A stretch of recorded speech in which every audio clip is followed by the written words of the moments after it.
She'll be one one. thing When people say that there'll be up to 3 appointments over the next 4 years, she is one that they're anticipating. What we do not want to happen is for the appointments to be of the ilks of a Kagan or a Son of Mayor again, where they're young and aggressively progressive.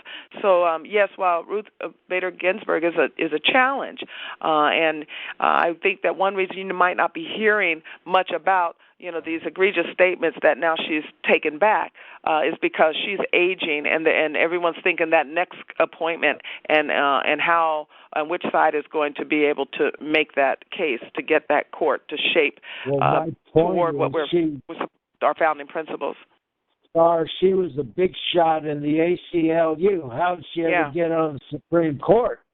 Because our guys don't fight like their guys. And that's why we're doing CURE. We need people that are going to really fight. And I think that sometimes they need a little bit of color on them to fight. Because I remember one time I had a few of our pastors walking through the hall, and then I could name some of the senators that were just happened to be in the hall at the time. And just the fact that they saw 5 African-American men with me, they had to come over and say, who are these guys? Because they wanted to meet them, because this is what's missing.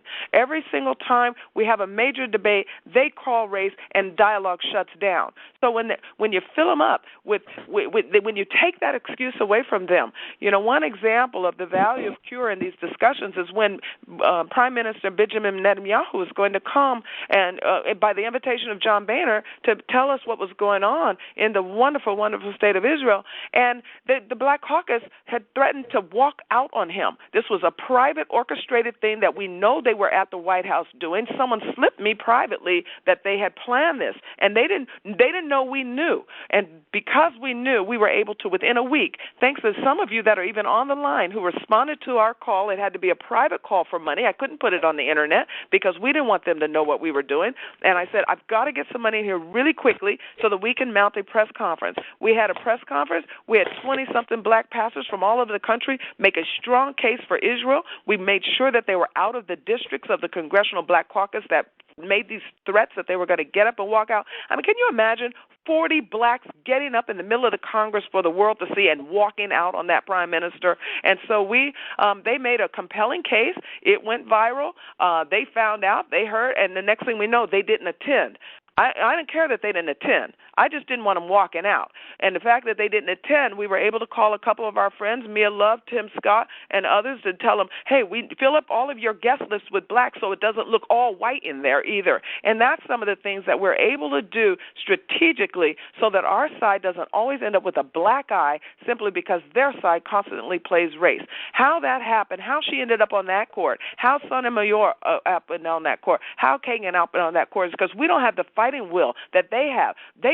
Now they even call it Borkum because they went after Robert Bork so viciously that by the time he didn't get on the court and Miguel Estrada didn't get on the court, Clarence Thomas, man, you saw what they did. I mean, who is Anita Hill? And yet they were able to almost sabotage that appointment. And this next time around is going to be even more vicious. So, we don't want to get caught too much on the past because she is one that will not be there long. And, in fact, there's rumor in Washington that if the conservatives if the Republicans look like they're going to win, that the Democrats were already planning to ask her to retire so that it would look like, we're just stalling out. There'll be 2 people not on the court. I don't know that that's true. Now they're running out of time for that to be true, but we put nothing past them. These are, the psalmist told us that the righteous are an abomination to the wicked, and it's also vice versa. The wicked are an abomination to us. So we're in a war. We're in a war for the heart and soul of this country right now,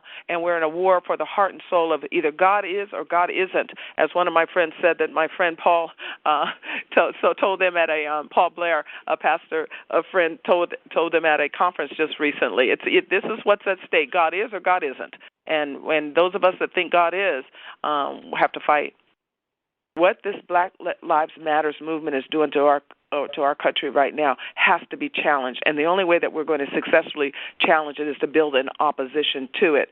As I mentioned on one of the other calls, a quote that was in Forbes magazine a couple of months ago said, it's one thing to fight the existing model. You're not going to be able to change things fighting the existing model. The only way to change things is to build another model to make that model obsolete.